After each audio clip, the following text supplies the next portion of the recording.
Cette capsule vidéo parle de la résistance extérieure et intérieure pendant la Seconde Guerre mondiale. Résister, qu'est-ce que ça signifie? Ça signifie s'opposer, contester. Pendant la Seconde Guerre mondiale, eh bien, la résistance a pris une importance particulière, puisque, en effet, pour les résistants, obéir, c'est trahir, désobéir, c'est servir. Qu'est-ce que ça signifie? C'est ce que nous allons voir dans cette capsule. Quand cela se passe-t-il?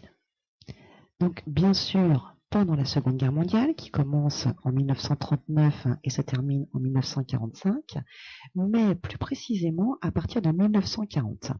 En 1940, la France subit une défaite militaire, signe l'armistice avec l'Allemagne, les puissances de l'Axe, et se déclare donc vaincue. À partir de l'armistice en 1940, la France est coupée en deux. Au nord, en jaune, cette zone est complètement occupée par l'Allemagne. Donc c'est l'Allemagne qui la gère, qui l'administre et qui la gouverne. Au sud, en revanche, existe une zone libre dans laquelle s'installe le gouvernement français qu'on appelle le gouvernement de Vichy. Mais exactement au même moment s'organise la résistance extérieure pendant la Seconde Guerre mondiale. Elle naît le 18 juin 1940 lorsque le général de Gaulle lance un appel aux Français, un appel à la résistance. Le général de Gaulle n'accepte pas l'armistice signé juste avant. Il quitte donc le territoire français et rejoint le territoire britannique. Il invite dans son appel radiodiffusé les Français qui le souhaitent à venir le rejoindre en Angleterre pour continuer la guerre auprès des Alliés et des colonies françaises.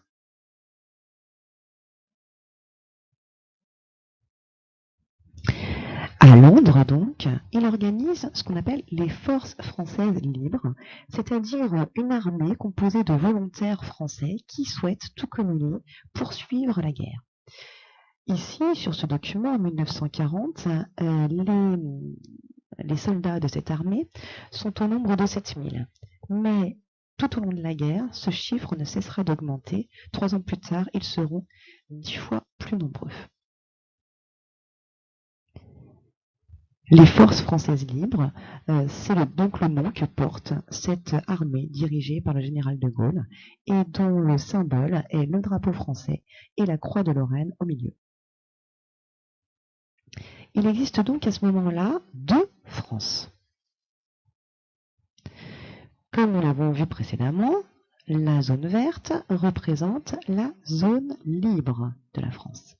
Dans cette zone libre est instauré le régime de Vichy, qui est un régime anti-républicain, antidémocratique et surtout qui mène une politique de collaboration avec l'Allemagne, donc qui en fait est allié avec l'Allemagne.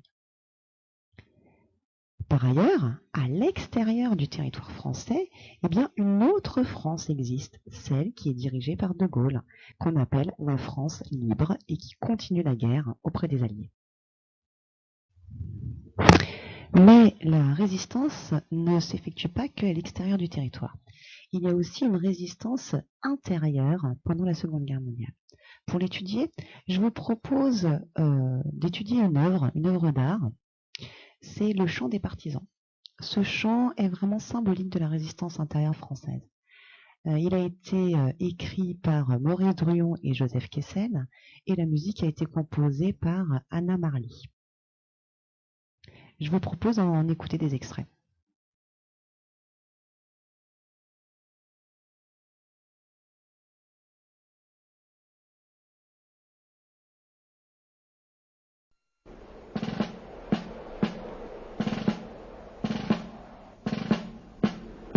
Amis, entends-tu le vol noir des corbeaux sur nos plaines? Amis, entends-tu les cris sourds du pays qu'on enchaîne? Oh, et des partisans, ouvriers et paysans, c'est l'alarme. Ce soir, l'ennemi connaîtra le prix du sang et les larmes. Dans cet extrait sont évoquées les motivations des résistants. Bien sûr, l'occupation allemande, en premier lieu. Lorsqu'ils parlent du vol noir des corbeaux sur nos plaines, ils évoquent bien sûr le nazisme, dont la couleur symbole est le noir.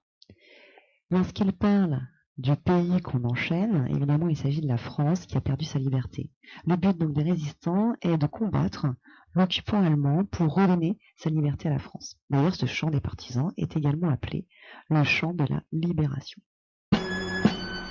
Montez de la mine, descendez des collines, camarades. Sortez de la paille les fusils, la mitraille, les grenades. Ohé les tueurs à la balle ou au couteau, tuez vite. Ohé saboteur, attention à ton fardeau, dynamite.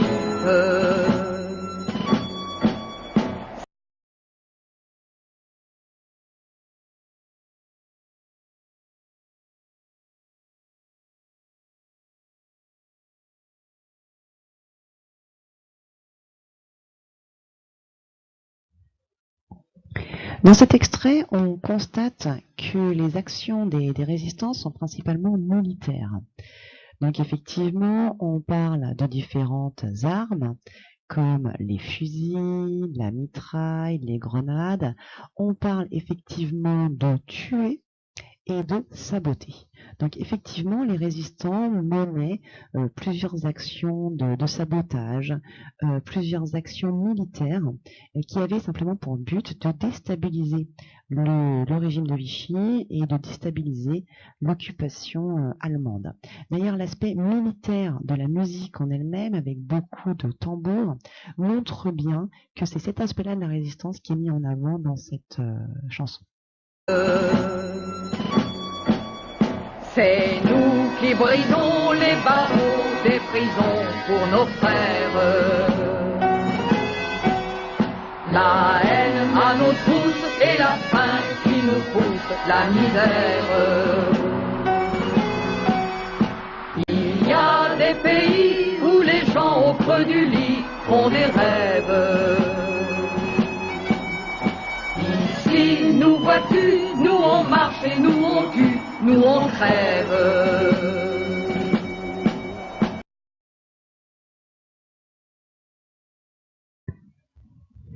Dans cet extrait, on peut constater un certain désespoir. Effectivement, les résistants sont désespérés, ils éprouvent de la haine, ils éprouvent de la faim, de la misère. C'est cette raison qui les pousse à résister, même si c'est extrêmement dangereux. Ils le disent bien dans cet extrait, puisqu'ils parlent de la mort. En effet, les résistants sont sont énormément pourchassés. Ils sont arrêtés par la police politique du régime de Vichy qu'on appelle la milice, et puis également évidemment par l'armée et la police allemande. Beaucoup sont exécutés, beaucoup sont torturés également. Pourquoi est-ce que on les torture? Eh bien tout simplement pour avoir des renseignements, pour qu'ils donnent des informations sur les mouvements de résistance.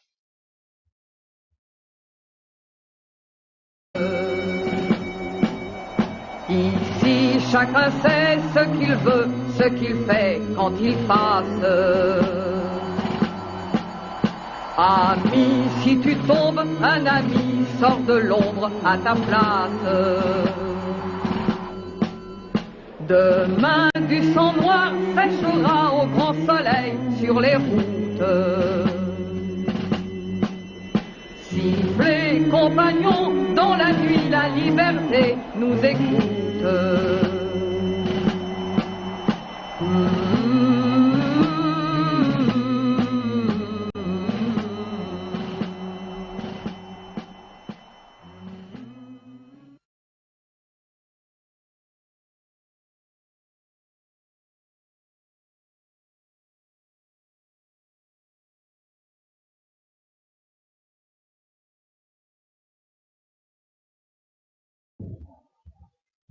Dans cette partie-là, il s'agit plutôt d'évoquer les valeurs des résistants. Pourquoi risquent-ils leur vie? Eh bien, c'est pour défendre un certain nombre de valeurs, d'idées qu'ils ont sur la France. Donc, bien sûr, la valeur principale, c'est évidemment la liberté. Le but est de libérer le territoire. Mais on peut constater aussi une autre valeur qui est indiquée dans cette phrase-là. Si tu tombes, un ami sort de l'ombre à ta place. L'idée également d'une solidarité entre Français, entre patriotes. Mais l'action militaire n'est pas l'unique action des résistants. Ils travaillent aussi énormément sur l'information. Il publie notamment des journaux, comme ici le journal Libération en 1943. D'ailleurs, ce journal existe toujours à l'heure actuelle, a été créé pendant la Seconde Guerre mondiale. Le but du journal Libération, c'est tout simplement de donner un certain nombre d'informations qui les intéressent particulièrement. Ici, vous voyez une image qui représente l'arrestation et surtout l'exécution de résistants français. Et puis, ça sert aussi à transmettre des messages pour inviter les Français à mener des actions de résistance. Donc ici, on invite les Français à saboter le recensement pour la déportation. À part les journaux, eh bien, les résistants diffusent également des tracts. Ce sont des petites affiches qui sont distribuées. Ici, dans ce document-là, eh bien, la question est de se rassembler pour le 14 juillet. Donc évidemment, la date n'est pas choisie par hasard, c'est un des symboles de la République française, puisque le but, c'est encore une fois de défendre les valeurs républicaines françaises, et notamment la valeur de liberté. Alors ces publications, évidemment, se diffusent de façon totalement clandestine, puisque à la fois le régime de Vichy et à la fois l'occupant allemand surveillent toutes les publications et censurent celles qui ne correspondent pas à leur idéologie. Donc, on s'arrange pour les diffuser un petit peu sous le manteau, on va dire, de façon à pouvoir informer un maximum de personnes, tout en n'étant pas repérés par la police de Vichy et la police allemande. Autre chose intéressante, c'est l'auteur. L'auteur de ces publications, donc on le voit dans les deux cas, il s'agit de ce qu'on appelle le mouvement de résistance uni. Donc qu'est-ce que c'est? Eh bien tout simplement, ce sont plusieurs mouvements de résistance qui ont réussi à se rassembler pour former un seul mouvement, le mouvement de résistance unie. Donc ici, ils sont cités, donc le mouvement de résistance Combat, Francs-Tireurs, Libération, participe à ce qu'on appelle donc le mur. Mais également, quelques syndicats et partis politiques participent également à ce rassemblement. Ici, le mouvement ouvrier français, le Parti communiste français ou le Parti socialiste.